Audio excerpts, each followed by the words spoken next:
Dimmadel got dressed after spending a considerable amount of time tossing in what remained of her sleep. She didn't experience any more of the demonic hell visits, but was nonetheless plagued with dreams of people chasing her with knives and bows. She hated the clothing she had been provided, so she changed several items around with magic to fit her liking. When she exited her room, Ajol was waiting for her, her arms crossed lightly as she leaned back against the stone wall. Dimmadel thought this was peculiar as Ajol appeared quite old, almost decrepit, and she often walked and moved like a young woman. "Finally, you're going to be late if we don't depart. There's been a change of plans regarding your lessons today. I'm to introduce you to the Witches' Club," Ajol said, turning on her heel and heading down the hall and not checking to see if Dimmadel was following. Dimmadel had to make extra strides to keep up with her. When she finally managed to find a similar pace, she asked, "Why? Did something happen? What am I studying?" Ajol didn't stop walking as she replied Alaray had some urgent business to attend to. Yes, something happened, defensive and offensive magic. Ajol turned a corner and was suddenly sprinting to the portal that led to Lobelia. Dimmadel ran after her, suddenly frightened by her behavior. When she went through the portal, she ran into someone and fell on her rear. "Oh," she said, getting up and rubbing her pain, before looking at who she ran into and gasping. It was a boy who appeared to be around her age. He had dark chocolate-colored curly locks of hair that came down around his ears. He had beautiful sparkling blue eyes and a semi-muscular physique that made him look just scrumptious. "Oh, I'm so sorry. I should have known better than to stand in front of a portal. Are you okay?" he said to her, an embarrassed smile on his face. "Why, yes, I'm all right. Why were you standing there?" Dimmadel asked. "Well, the vice principal of the school just ran out of this portal at breakneck speed, flew into the air and transformed and flew off. Also, I'm supposed to meet someone named Maribel here." Dimmadel made a confused face at the news of Ajol being the vice principal, and that part about flying and transforming.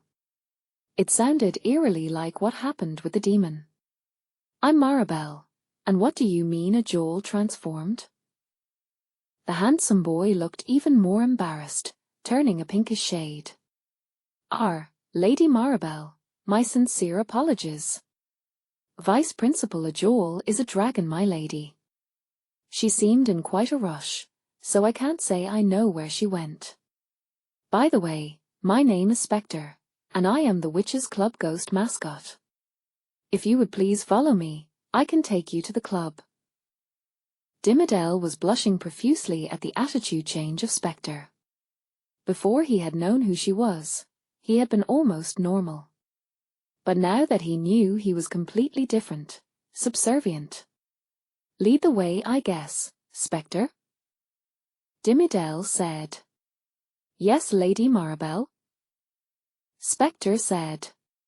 "Can you just treat me normally?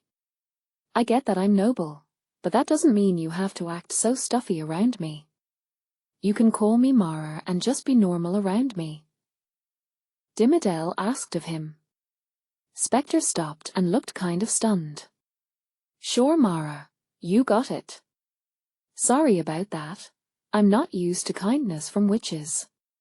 The ones at the club just use me as their errand boy/messenger slave, which to be fair I do owe them my continued existence. They made me corporeal, gave me back my ability to taste, smell, feel. I'm greatly indebted." Dimmadel nodded thoughtfully before responding. "Well, you owe me no such debt. Please, good Sir Spectre, lead on." Spectre smiled at her and offered her his elbow and said, "Right this way, Mara." Dimmadel took his elbow and followed him into the school gates towards the right of the school. She noticed that this side of the school was presented a bit darker. Lots of runes and symbols peppered the walls, giving it a patterned look. Spectre led her into the rightmost part of the building, up a small side flight of stairs. The interior of the school looked much like the other side had, long halls with many doors and staircases leading up and down.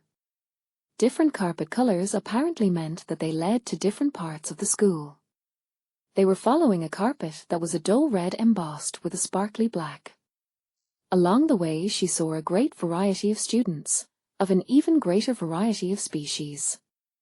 There was a little frog boy with a wizard's hat and a staff that was hopping on the wall as he cast spells to create flies to eat.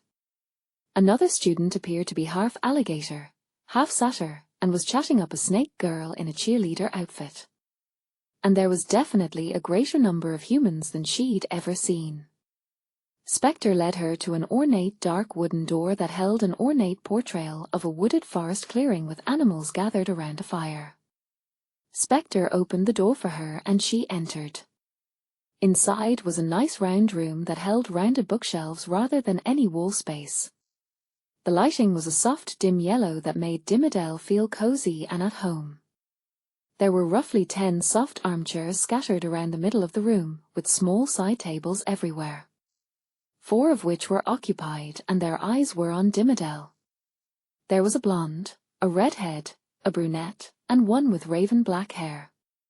"Hello there," the blonde one said cheerily with a wave. "You must be Lady Maribel," the redhead said smartly. "Welcome to Witches' Club," the brunette said sullenly. "We've been expecting you," the black-haired one said curtly. "I'm Hammer," the blonde said, even more bubbly than before, which Dimmadel didn't think possible. "Siobhan," the redhead said with a polite salute.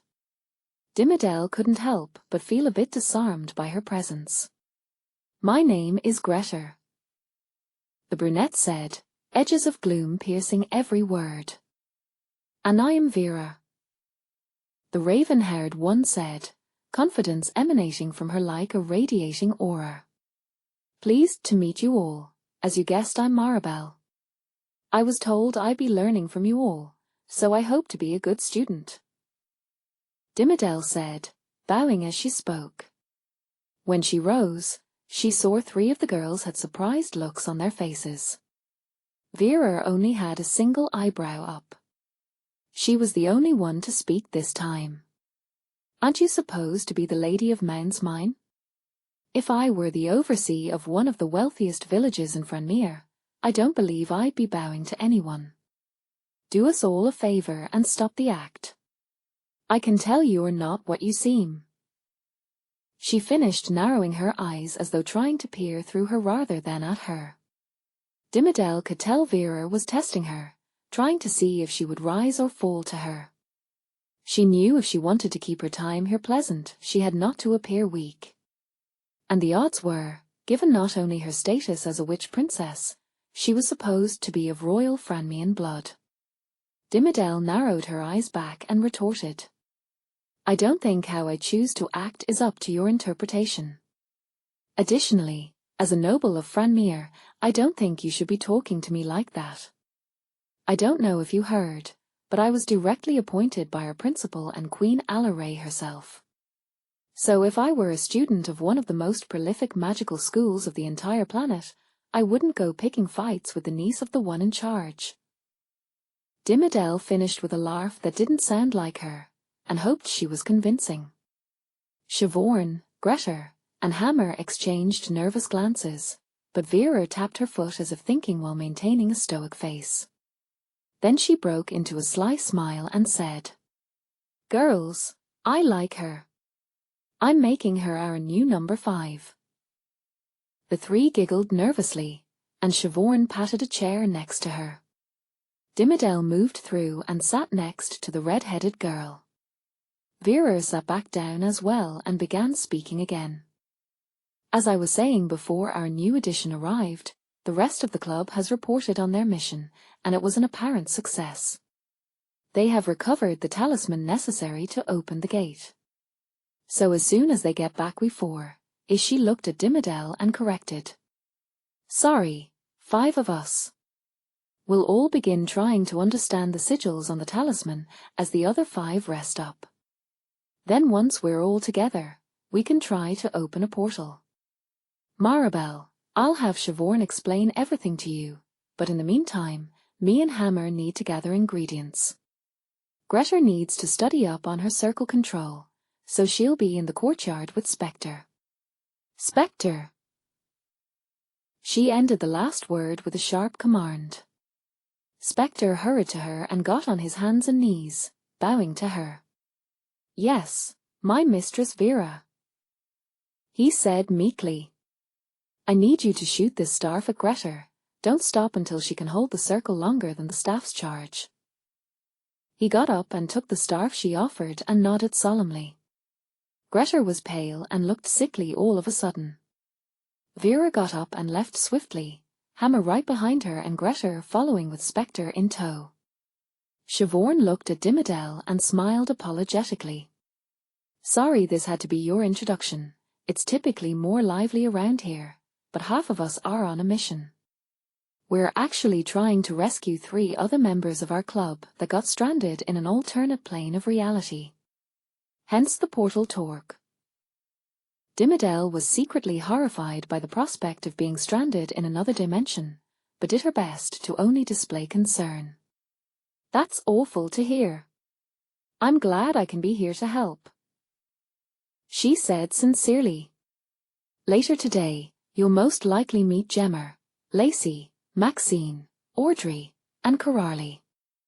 They're the ones on the mission, and Delphi, Quindolin, and Karmar are the ones trapped. Karmar is Hammer's sister.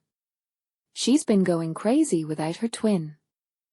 She keeps insisting she's in danger, and well, of course we believe her. Siobhan seemed to fill the room with her voice, which was a great comfort to Dimmadel, who was feeling rather awkward. She seemed to have made a friend.